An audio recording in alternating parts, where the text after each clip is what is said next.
How many in Russia want to remember the darker chapters of their country's history? Very few. Every year, they gather to remember the Great Terror of the 1930s. By reading out the names of Joseph Stalin's victims, the million he executed, the millions more sent to prison camps. The Gulag has gone, but fear is returning. Repression is increasing by the week, local politician Sergei Troshin tells me. You can feel the fear today in Russian society. And we can feel we're being watched and filmed. Hardly undercover surveillance.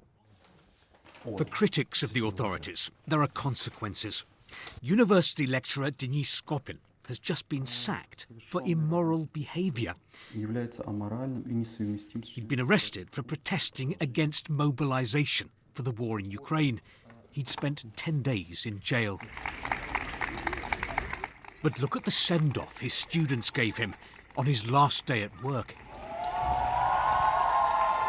I love my students very much. They are very smart, very energetic, and they understand very well what is happening now in Russia.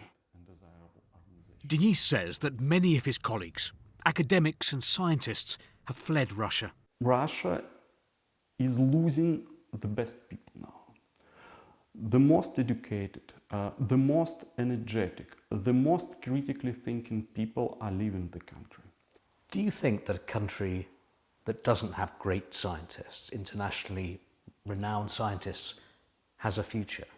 Russian science is dead after the 24th of February.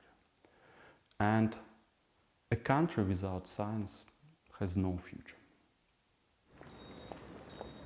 And it feels like the past is still casting a shadow over Russia's present and future. History never repeats itself exactly, but there are worrying parallels between Russia's past and present.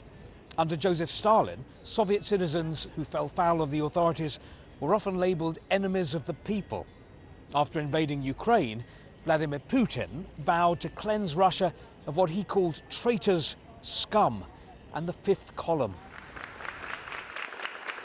To help him do that, President Putin has introduced a new patriotic lesson in Russian schools. It's called Conversations about What's Important. In this conversation, Putin claims that in Ukraine, Russia is fighting to protect Russia.